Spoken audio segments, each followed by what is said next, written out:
So, Berto, I have a variety of things that I want to talk about today. So let's do it. What do you say?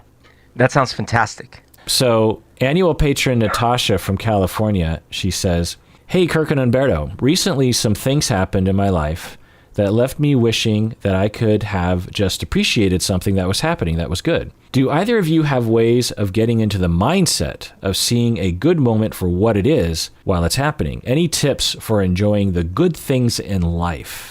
So, Berto, not only will we provide any tips that you and I might have, but also I wanted to do this psychological test that psychologists will use to measure how grateful we are. So this is the gratitude questionnaire developed by McCullough, Emmons, and Singh in 2002 called the GQ6 scale. And there's many different gratitude scales we use in psychology, but this is the fastest one. So are you ready, Berto? Yep. So from 1 to 7, with 1 meaning strongly disagree and 7 meaning strongly agree and 4 being neutral. So 1 strongly disagree, 7 strongly agree. And you can play along at home if you want to. All right, number 1. I have so much in life to be thankful for. Berto, 1 to 7. 7. Yeah, I'm going to put 7 as well. Why do you say 7 to I have so much in life to be thankful for? I've had an incredible amount of love given to me by my family and friends. I have been fortunate enough to live past the age of 0 and, grew up in very kind of precarious moments and environments, and yet was fortunate enough to just get through it, and fortunate enough to live in a part of the world where I'm not daily wondering if I will, be taken away or something, and I have food and I have shelter and all these things. You just, it stacks up. And then also that I get to enjoy time with friends, family, and doing things that I like to do. Yeah, for me, frequently, I will think about how lucky I am, that I have my health relatively, I have a roof over my head, I actually like my job, I'm able-bodied for the most part. I mean, I'm getting older, but, for the most part.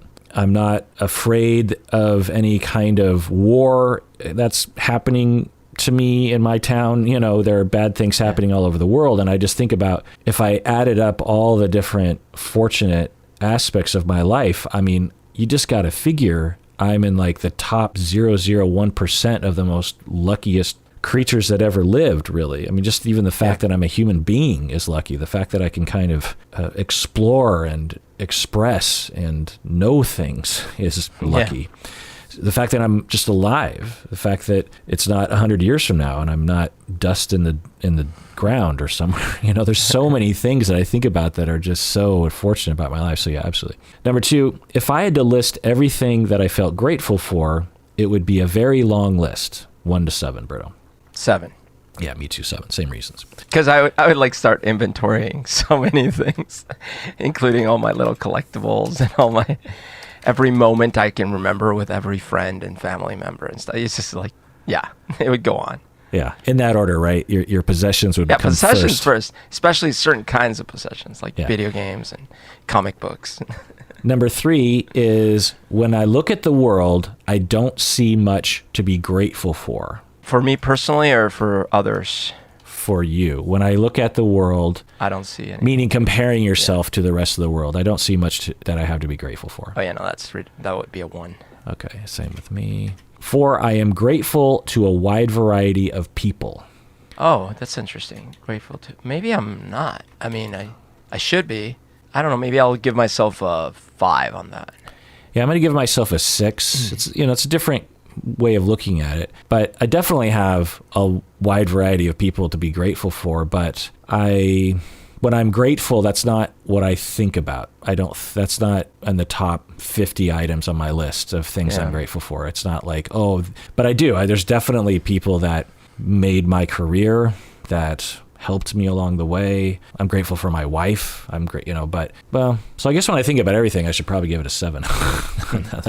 I just don't think about it that way, like you said, and I don't know. I'll grade myself down a little bit. I should probably do more of that kind of thinking too. Oh, actually, I'll go further because I've often wasted time when I was younger, especially, but it still happens from time to time, being envious, and that's like the opposite of being grateful, Okay. And just thinking, oh, how did that person get ahead with that thing, or how did they get that? And So even lower than 5? well, but all in good measure. Like if I average out the amount of time I spent with that versus just, Okay. I'd probably still be at least a 4, let's say, but probably 5. Okay. Number 5, as I get older, I find myself more able to appreciate the people, events, and situations that have been part of my life history. Oh yeah, definitely. Probably a 7, because that's absolutely true. As I get older, everything means more to me than it used to. Yeah, I mean, that's a bit of a deceptive one, because for me, I feel like I've always known I was lucky, but what they're getting at is true for me. Number 6 is long amounts of time can go by before I feel grateful to something or someone. So this is like the frequency of your gratefulness occurring to you. Long amounts of time can go by before I feel grateful to something or someone. No, I'd probably go 2 or 1 on that one. Well, you got to pick 1 or 2. I'll just go 1. Okay. I will go 2, actually. And especially after I had health-related problems, it was like, I think this shot up to like constant reminder. Like I'm thankful, I'm lucky. Yeah. But in regards to the previous one, the idea that as I get older, because I think back, and actually my self-narrative when I was young, I think was this weird mix between superficial happiness, just like, yeah, I'm happy, everything's great, everything's so fun, and constantly being, happy, but with an underlayer of constant dissatisfaction. And of course I had a lot of things to be dissatisfied about, but a lot of that was, in fact, like, I wish this, I wish that, I wish this was the case, I wish I had that. And again, I'm not even blaming myself. It's just, A, kids are like that. B, I did have things to be sad about and all that. But also, in addition to that, I think there was also a sense of entitlement. And I think probably in my 20s that reached a zenith, and then life started happening and knocking me around a bit. And then I thought, oh, okay, maybe it's not exactly all meant to be all for me.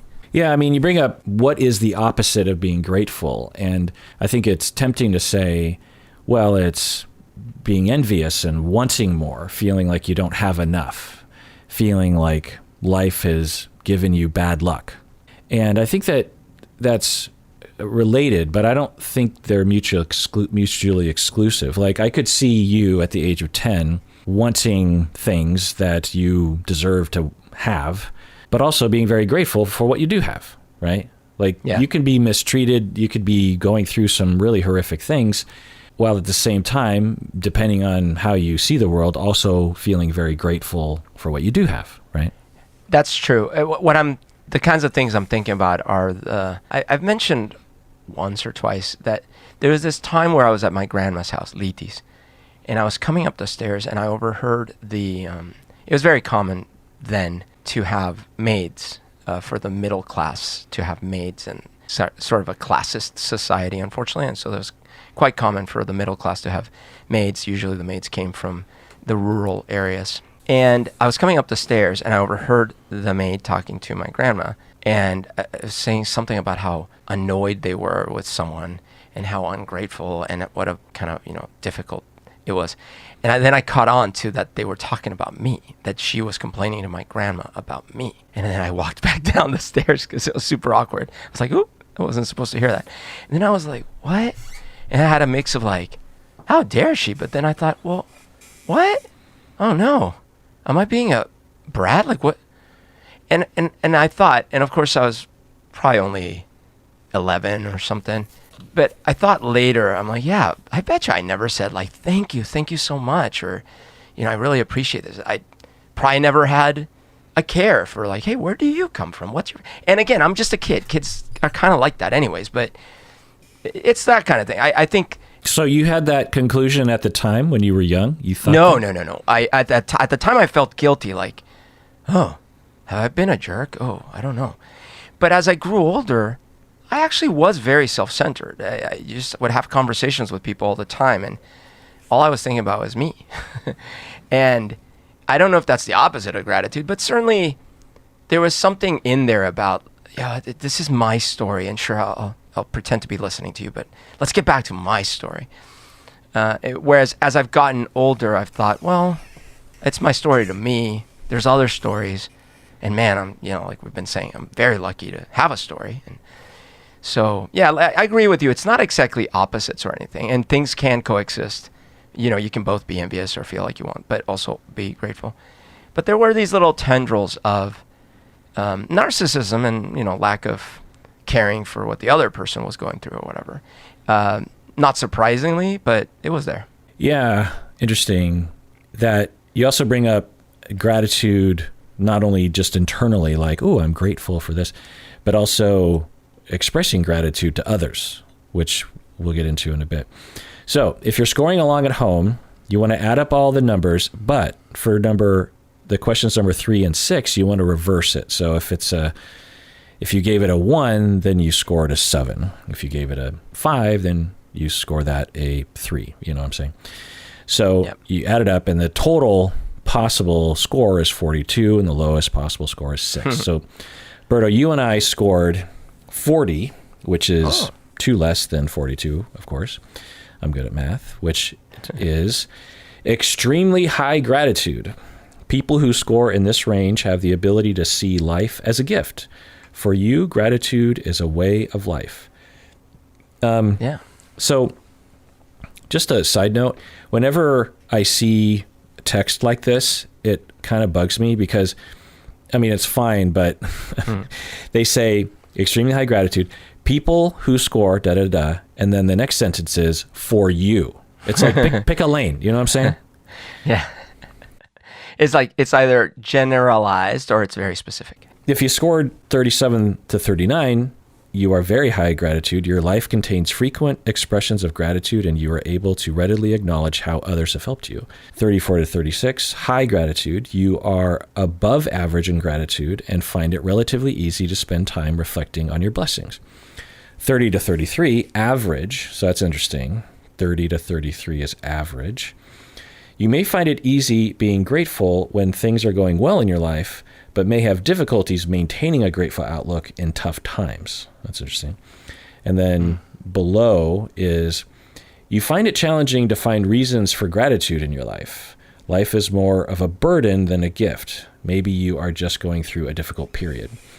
So that is the gratitude questionnaire developed by McCullough, Emmons, and Sang in 2002.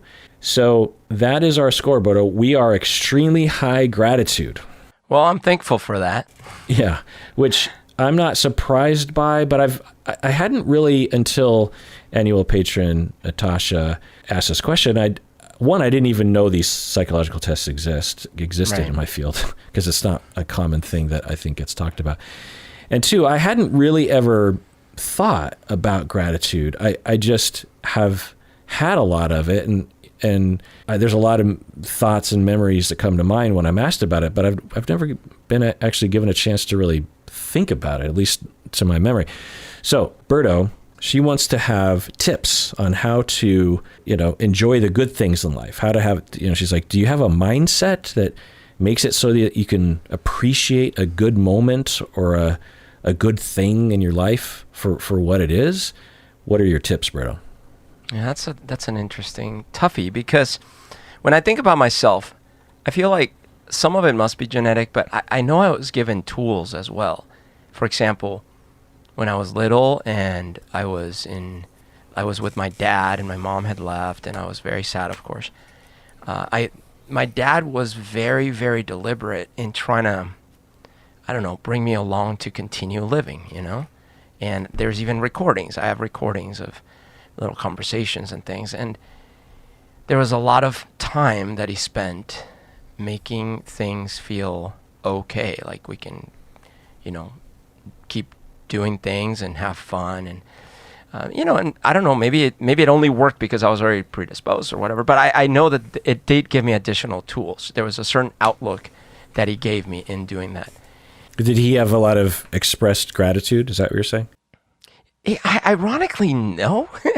Not that I can see. Sounds like maybe optimism. Optimism for me, like it was almost exclusive to me. Oh. It wasn't even like, don't worry, son, this is a beautiful world. And it wasn't even any of that. It was like, you're special. You can do it. You can do it.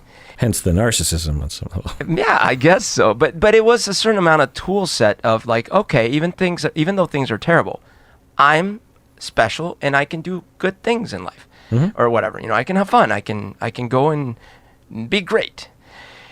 The flip side of another set of tools that I got is funny because it's my grandma in Colombia, not Liti, my dad's mom. She was actually a constant pessimist and a total hypochondriac, and the world was falling apart, and she'll be dead any minute, and everything was just terrible. But she loved me so much. So I never thought about this. I literally just putting this together right now. But I kind of feel like this built up this additional little tool for me, which was, even if everything is terrible and everything is falling apart, I still have my grandma's love, right? And so maybe that gave me this additional like reservoir of, as long as I feel there's love, I'm okay. Things are okay. And it was at very, very little, young, impressionable age. So I just feel that stayed with me. Because as I've grown and as I've gone through things that are tough, I've always felt that having friends and family was always a rooting thing for me. And then there was also an independent aspect of it, which was like, well, even if it's down to me and I'm in a desert and it's just me, I'm still going to pull myself by my bootstraps. And I think that was my dad's tool set, like, you're special, you can still do this. And then the other tool set was like, even if everything's going to hell, I still got love. Yeah, it's interesting as you talk, we're conflating or at least relating gratitude to optimism, which I think it's definitely related. There's definitely a Venn diagram there. But it really is different, right? For me, I'll just speak from my own personal thing is that the future isn't going to be so great for me and my health. I'm just going to take a guess. I'm 51 and it's all downhill from here to, it's just a matter of in what way and at what pace. I don't have optimism regarding my physical health or living forever. Right. But I am grateful for maybe even it's related conversely that I do see a future of having mobility issues or dementia or pain and dying. And that makes me appreciate and have even more gratitude for what I have today. I was thinking just today about I'm not as in shape as I used to be. And I feel like I look older. I saw an old picture of me. Actually, I did a Throwback Thursday posting, and I was like, I look a lot younger in that picture because, it was 25 years ago. And yeah, no wonder. And I thought, bummer, But then, I mean, this other thought came into my mind. It didn't eclipse the first thought, but the thought is, well, in 10 or 25 years, you would give anything to come back to 51, right? Yeah, of course. So like, I've recognized that throughout my life. I'll be 35 and think, I used to be so much more in shape when I was in high school. And then when I'm 45, I'm like, what was I thinking when I was 35? I mean, what's wrong with you? Fine. I was fine. Yeah. I mean, I would do anything to go back to. And so whenever I have that thought, I just think, well, be grateful for what you got, because it's slipping away every day of every year. So this was the angle with my grandma. Like the first part, the dad thing, I could see that as an optimism thing, but I'll get to why in a second. There's more to it. But with my grandma, it was literally that no, the future is horrible. There is no optimism. We are doomed. Everything's ending. What did she think was going to happen? Everything. It was, she was like very Catholic, very the end of the world is, and it wasn't like extreme in that sense, but it was just every day there would be some bad news. Oh no, such and such. Oh, she fell. Oh, she's never gonna get up again. Or she. Oh, I have a new pain. Okay, this is the end for me. And just like the news on top of everything else were terrible. So it was just doom and gloom. But to me, she wasn't like that. Like, she was so loving and caring and spent so much time with me and everything. So it was that, no, the future is doomed. We are effed. But don't worry, there is love. So that was the gratitude of like, okay, even if everything else goes to hell, I'm grateful because I've got that love. And I saw it more than just in her interactions with me. So I saw my grandpa deteriorating in front of our eyes, right? Because he had Parkinson's, not Parkinson's, it was something like that, very, very vicious. And he went from, when I was very young, I remember he was very smart, he was still very able, to just within a few years, he could not even speak, he couldn't move. He was such a debilitated state. And yet, there we were all for him, and it was frustrating. People would lose patience, but we were all there. And there was still love. And so I think I got this message of, okay, even though things suck and the roof is literally falling in my grandparents' bedroom and the city is going to hell and everything's going to hell and the future looks bleak as hell, we've got love. And that's something to be grateful for. And the thing with my dad was actually kind of similar in that, yep, your mom's not here. Yep, we're in a kind of a dangerous city. Yep, I don't know if we're going to stay here or go to Colombia. Yep, it's just the two of us. But hey, let's have fun. And so it wasn't about the future. It was about, well, there was a little bit of that, like you're going to be great, right? But it wasn't just about the future. It was like, we can still have fun. And that to me translated as like, okay, well, that's something to be grateful for. Obviously, I didn't put it in those explicit terms, and I didn't know we were taking this survey, 50 years later. But it was, I think, building up these little layers of protection, of immunity against feeling like everything sucks and I have nothing to be grateful for. Do you still have that form of gratefulness? I do believe so, yeah. That now that at least you have love? Yeah, absolutely. I felt that when I was in the hospital last year, and I thought, well, there's my family, there's my girls, so I just hope I can be around a little longer. That was the main thing. But I did feel that, and I felt even in the moment. I remember being in the hospital thinking, well, I had a good run though. It's like I had a good run. I had a lot of good stuff. There's always that desire of like you want to keep going forever, yet time keeps on ticking, and like you said, we're not. Even if I'm right and you're wrong, and tomorrow we have full AI human simulations, that's not me. My body's still my body, and it'll deteriorate. I'll come to an end. Yeah, I've had a very frequent thought. In fact, I would say that to myself, I think even when I was a teenager, that if I die tomorrow, then I had a good run. I mean, I had a good life. I had a lot of enjoyable moments. I was lucky while I was alive. I really enjoyed myself.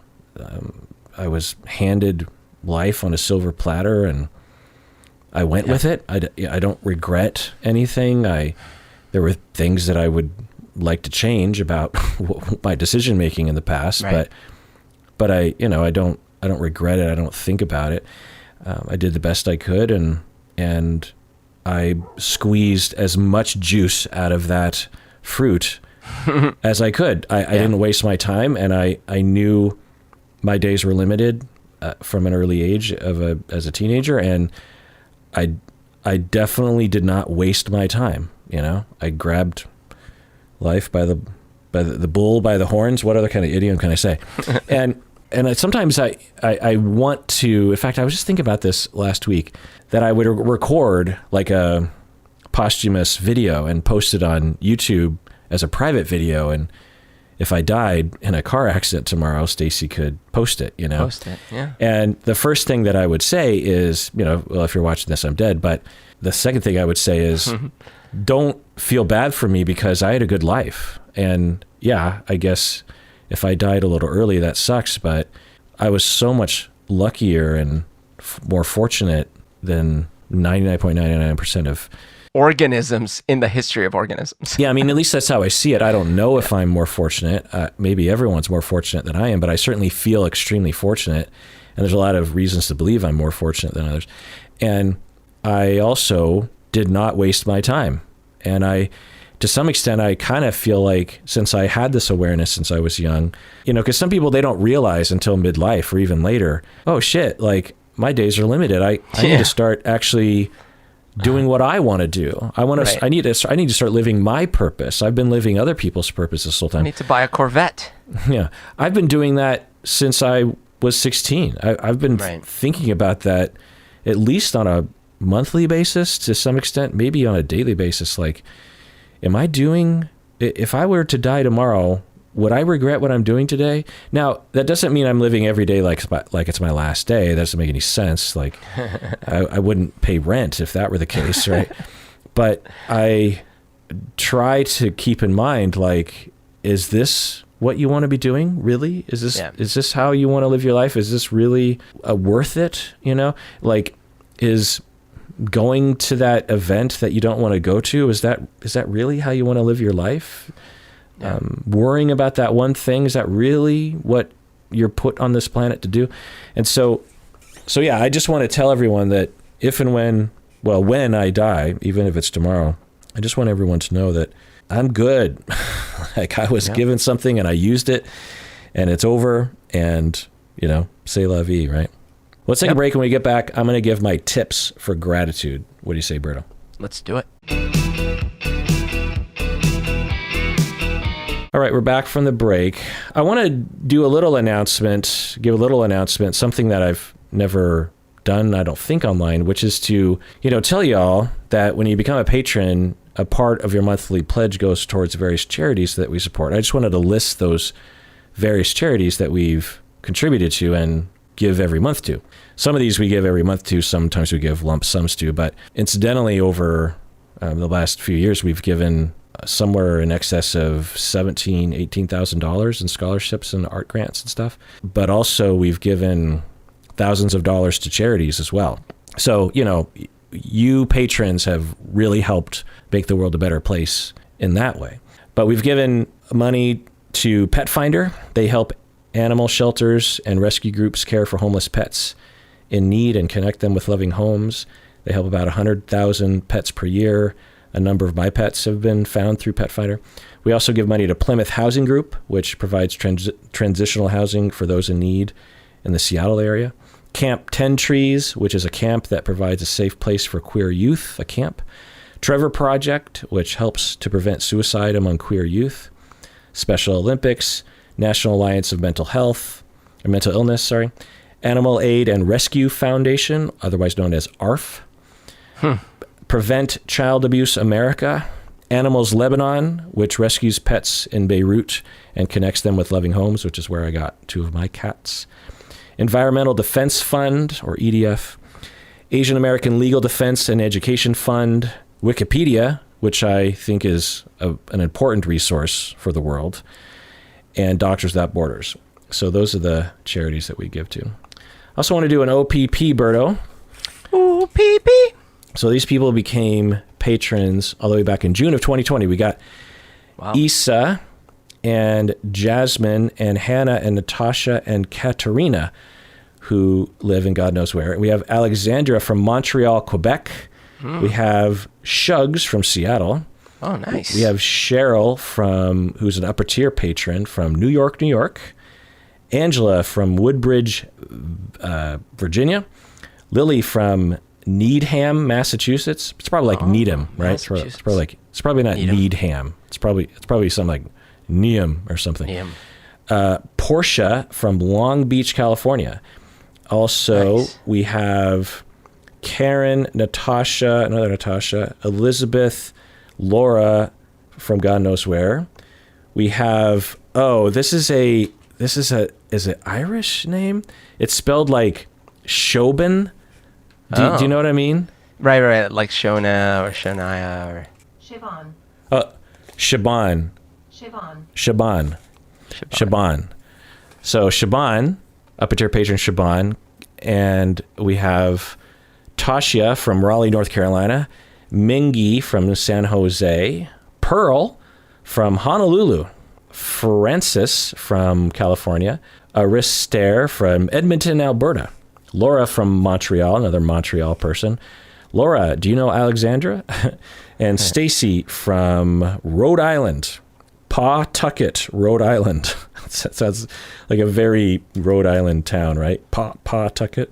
Yeah, Pawtucket Patriots. So thank you for becoming a patron and staying patron all this time.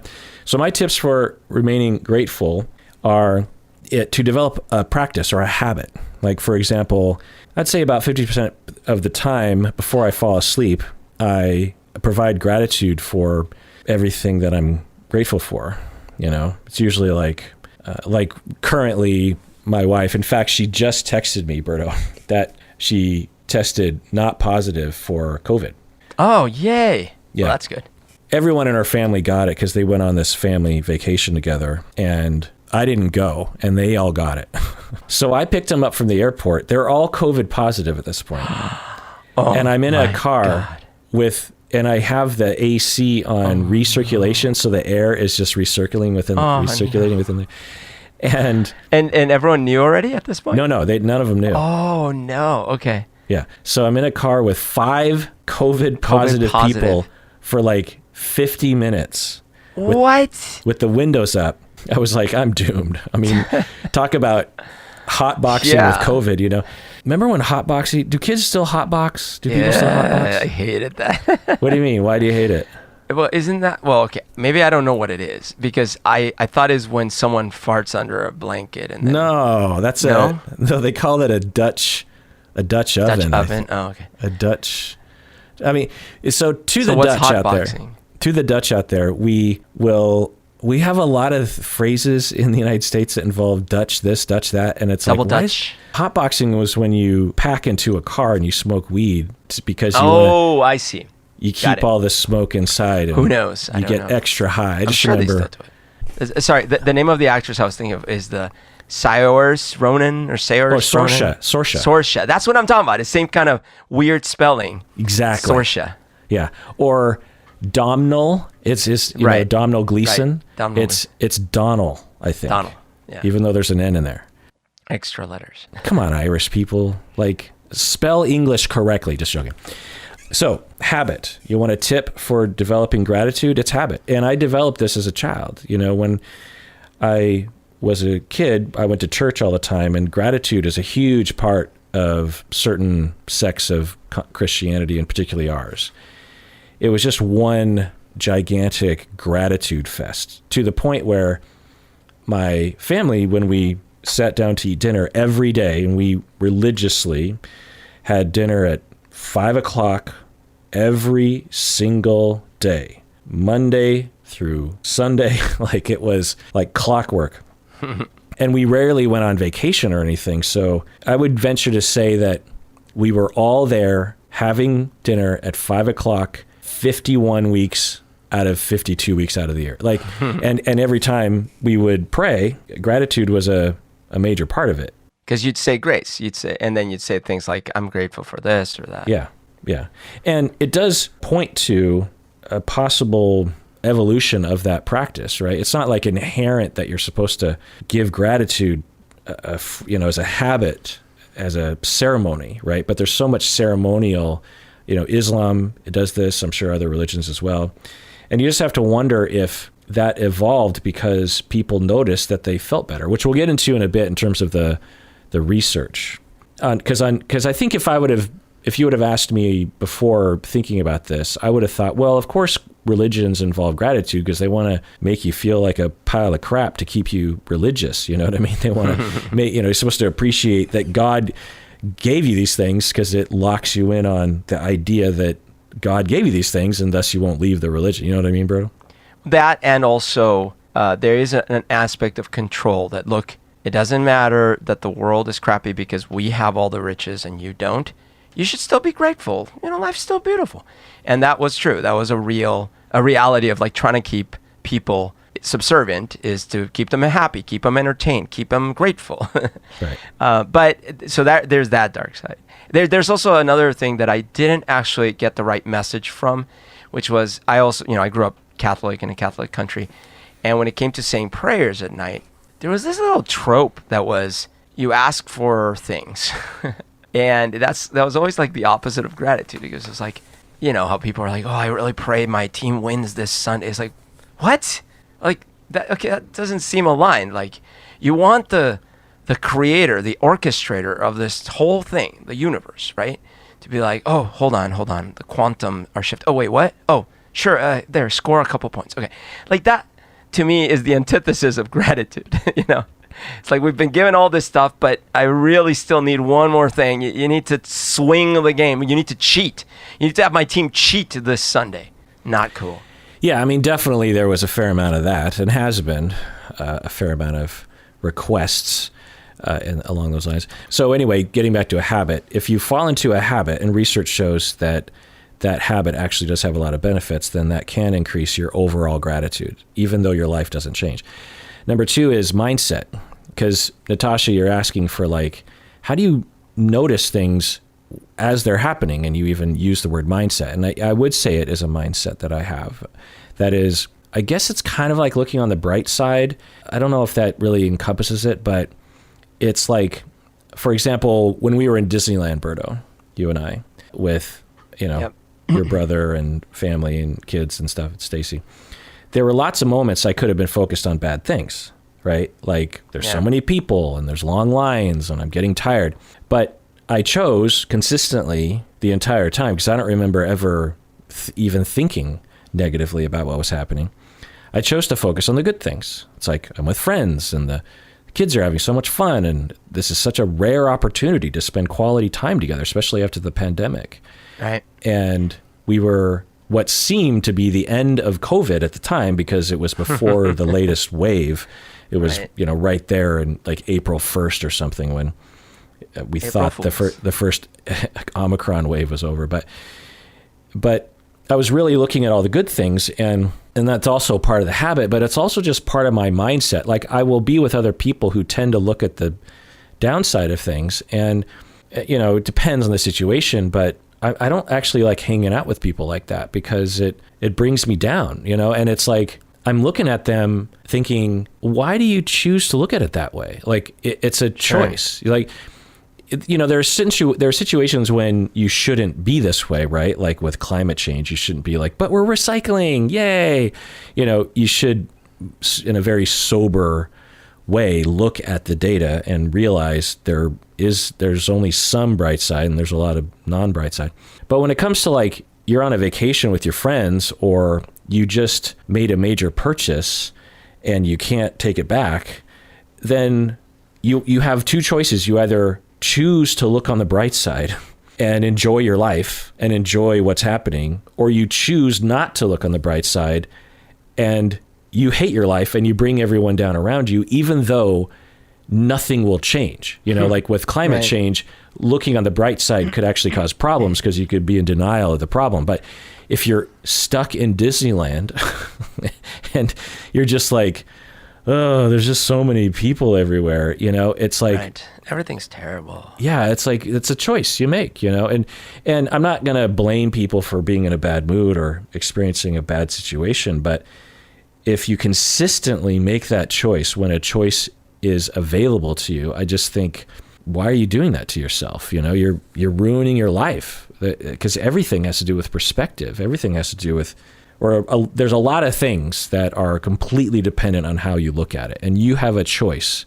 And it is kind of an existential thing, right? Like Viktor Frankl and a lot of the other existentialists would talk about this, of just like, look, you have one life to live, and you have so many choices that you can make. You have a choices about what career you have, within reason. You have a choice about who you decide to settle down with. You have a choice about whether or not you have kids. There's a lot of choices that you have to make, and you are responsible for those choices. And so if you think your life sucks, even though it doesn't necessarily, then you made that choice and you are now living with those consequences. Now, I'm sure some people out there going like, but my life does suck and I don't really have a choice in that matter. And absolutely, like if you're suffering from ongoing pain or depression or poverty or some real issue like climate change, then, looking on the bright side isn't possible. But I'm just talking about when you have a choice. The last thing I'll say is, like I was saying earlier, how when I'm around people who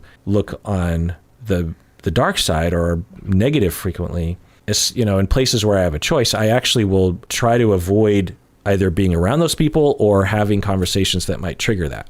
Because when I'm around people like that, I notice myself becoming more and more dark and more less grateful, more and more upset. And, this has to do with not only like water cooler conversations, but it has to do with internet conversation and news, what I pay attention to, right? Yep. I mean, I remember professionally, in the year 2000,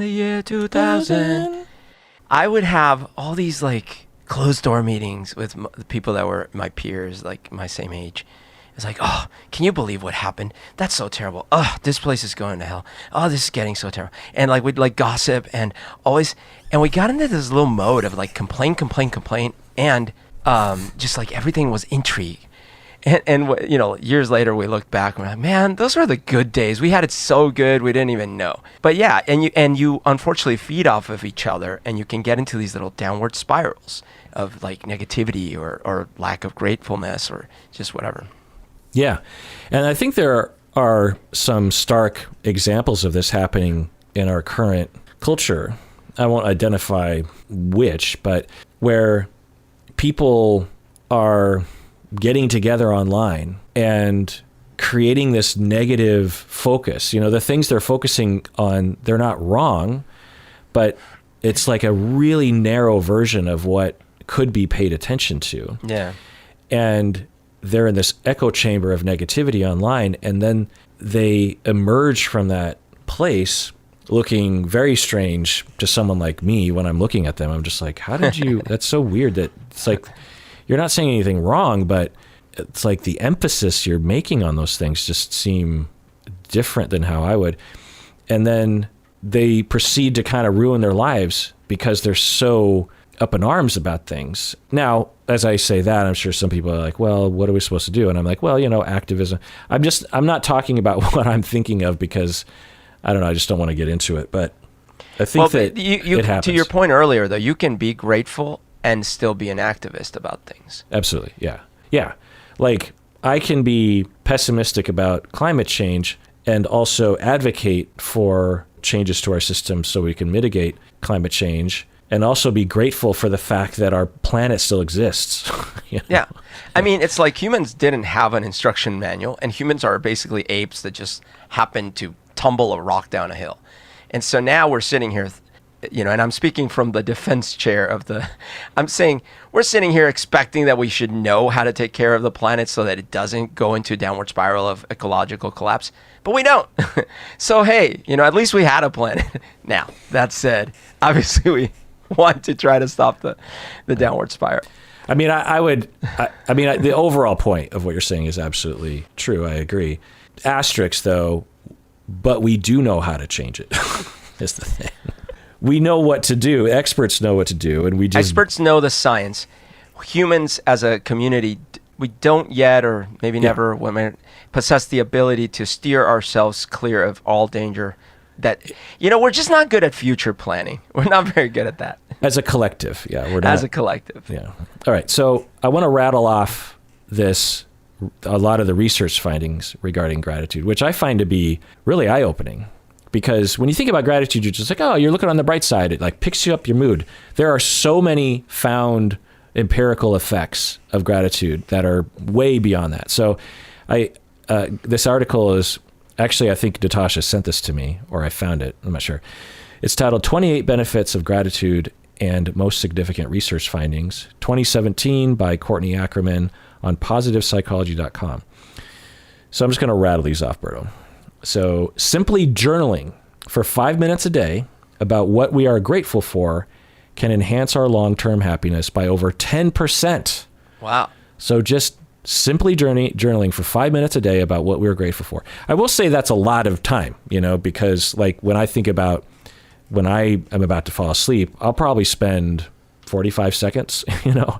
So if it was 5 minutes a day, yeah, I mean, you're really drenching in gratitude at that point, but a 10% on average increase. Okay. I'm so grateful that I have to spend 4 more minutes on this every day. Even when controlling for personality, a high level of gratitude has a strong positive impact on psychological well-being, self-esteem, and depression. So well-being makes sense, depression makes sense, but self-esteem, why would having gratitude have a positive effect on self-esteem, Berto? Interesting. Okay. When I related back to what I was talking about when I was little, if I am getting a model of the world where things just suck and I really don't have things to be grateful for, I might make the association that that's probably because of me, because when I look around, Other people seem to have lots of things to be grateful for, and the world seems to be giving them cool stuff. So I guess there's something wrong with me, and all of this implicitly. And these might be the implicit lessons I learned. So yeah, I could see how I could translate this into, everything sucks for me because of me. Yeah. And I suppose it's also possible that when one has general gratitude, you also will, in addition, as a part of that overall gratitude, will be grateful for your own qualities, maybe what you've accomplished or something. I can also imagine just when we're in a better mood, we have higher self-esteem, And by the way, one disclaimer is part of me being grateful is that I am aware of what a privileged position I'm in. So it's freaking easy for me to sit here and being like, oh, you should be grateful about things because things are so great. No, but I mean it for me because yes, I have been blessed with so many lucky things. I wasn't, dead from diphtheria at the age of 2. I wasn't, I didn't die in that car crash at 18. I didn't, there's a lot of things that I got lucky about and that I am grateful about.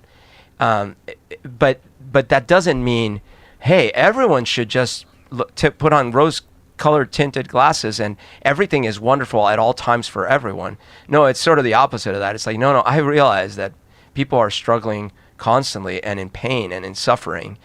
And if I were in that situation, I would have to find other things about my situation that I would still feel grateful for. But they wouldn't be the same things I'm grateful for right now because I wouldn't have all those things.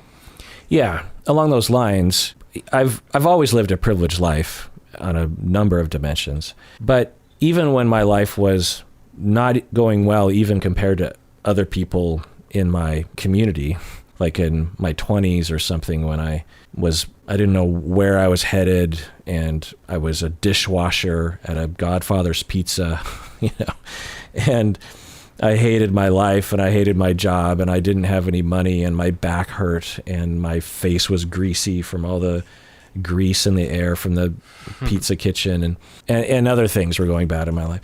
And yet I still, if you asked me, had a mindset of gratefulness, would have been like, well, it could be worse because it could have been. I mean, it legitimately could have been. And, I don't know if maybe some people hear that and say like, well, you were just kind of at the bottom edge of privilege, and yeah, you could argue that, but, and I don't know, write in, listeners, if you have some kind of particular, because this is two privileged individuals, particularly me. Berto, you come from some privilege, but one could argue in a lot of ways not, Well, so, this is a fact. Like when I was in the last few years I was in Colombia, my house that I lived in was falling apart, literally, like roofs collapsing kind of things. There was almost no money in the house. My dad had been unemployed for a long time. My grandpa was very near to dead from his disease.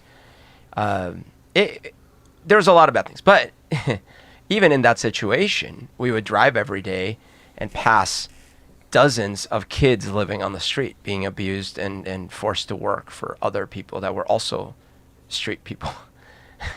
And then you would look up to the hill and there'd be all these little tin shacks of invasions of people on the hills. And they actually at least lived in a modern major city where there was some amount of stuff to go around. You go to another country where there isn't even water.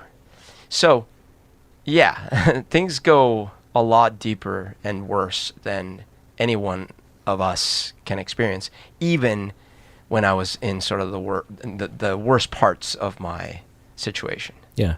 And even those people who are in towns where there is no water and there's a lot of poverty, you'll find a lot of people are grateful and happy. Yeah. They're not excited about the things they're facing, but they can find the good in life. They can find love. They can find beauty, right? And not that us privileged people should say, well, then we don't need to help them. Yeah, we've solved the problem. No. But, this isn't that. But, it independently of morality and justice, individuals can find gratitude and the good in life, regardless of where they are. Maybe it's one of our strengths. Another is that gratitude is associated with lower envy of other people, which makes sense, right? Yeah, and so that's interesting. That's why I was saying that I know that this has increased for me over the years, because I used to have a lot more envy over other people. Yeah.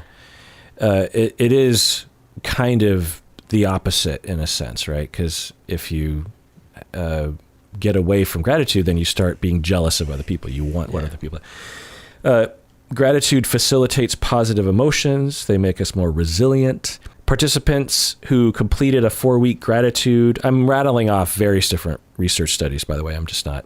You can read that article and find all the citations. But participants who completed a 4-week gratitude contemplation program, 4-week gratitude contemplation program, reported greater life satisfaction and self-esteem than the control participants.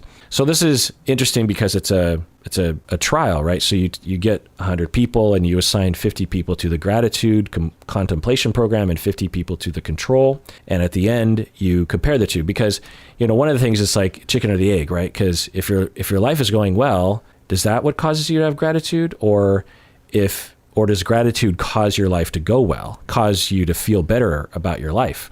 And it seems like it is both, but it also, you could just increase gratitude in your life and on average be more likely to experience a lot of these benefits. Gratitude is a protective factor when it comes to suicidal ideation. Access to wider social network, more friends, better relationships on average. Expressing gratitude to our significant others results in improved quality of the relationship, which makes sense. People with gratitude have more access to social support. It also lessens the need for social support in the first place when you have gratitude. The more spiritual you are, the more likely you are to be grateful. And the more grateful you are, the more likely you are to be spiritual. That's interesting. What do you think about that one, Berto?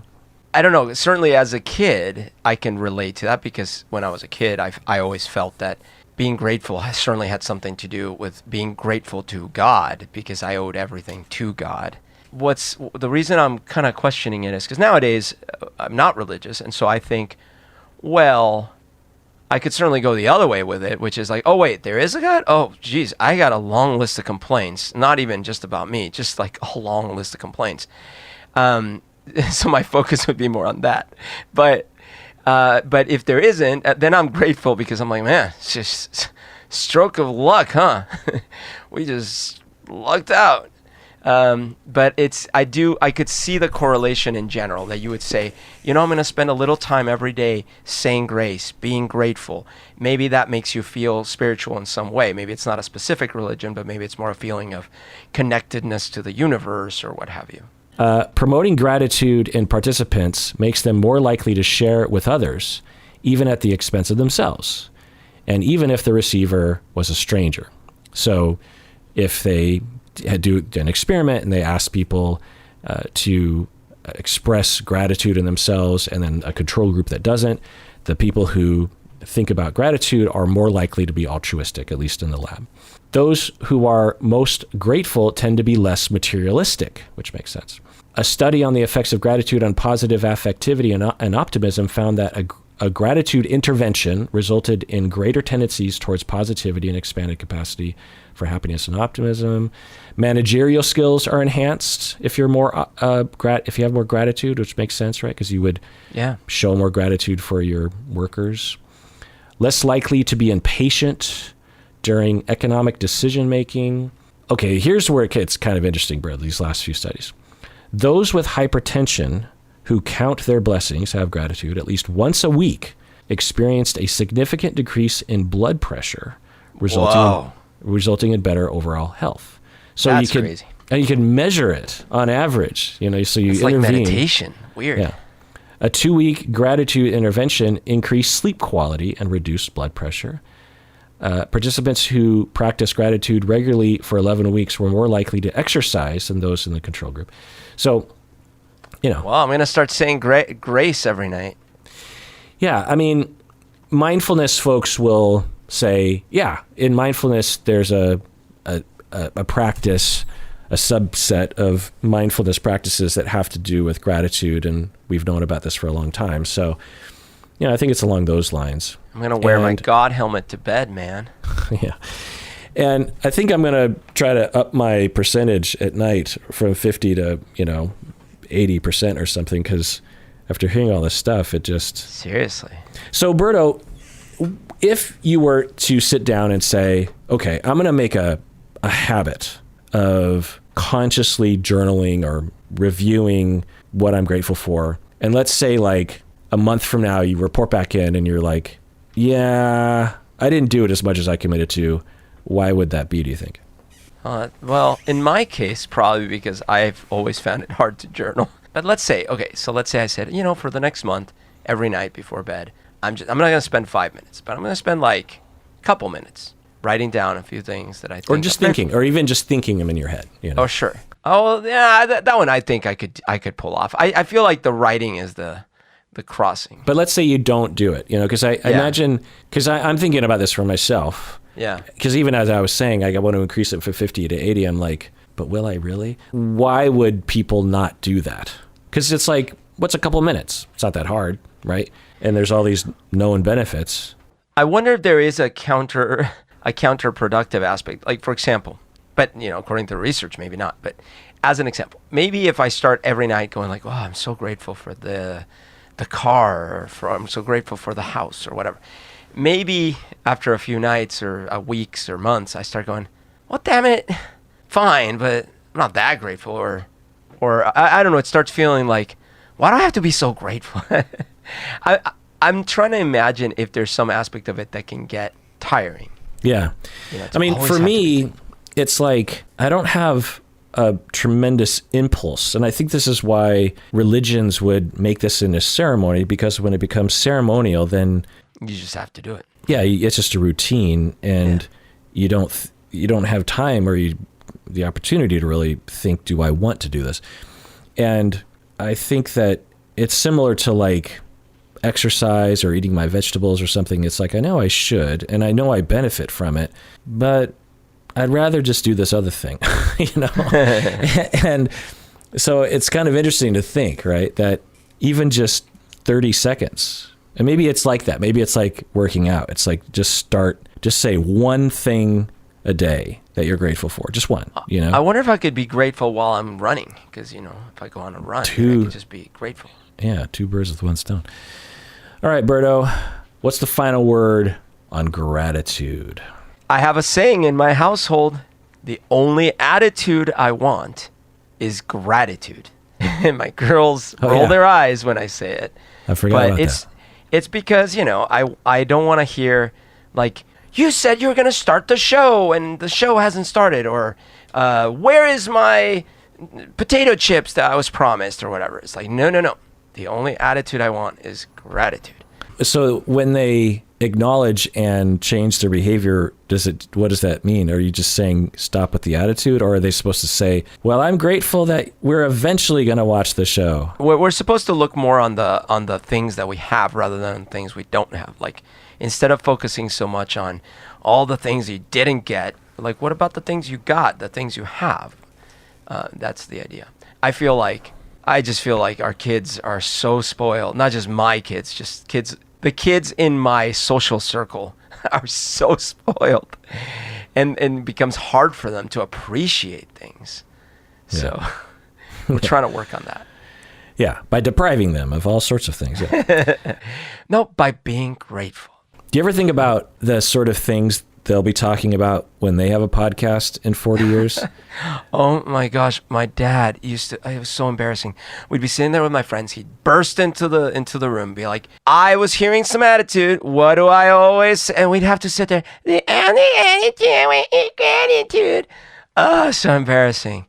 But then one of their friends will say, well, that saved my life. That saying saved my life, because when I was in Africa saving world hunger and cancer, that's what kept me through it. And now the world is a better place. And everyone out there, take care of yourself, because you deserve it.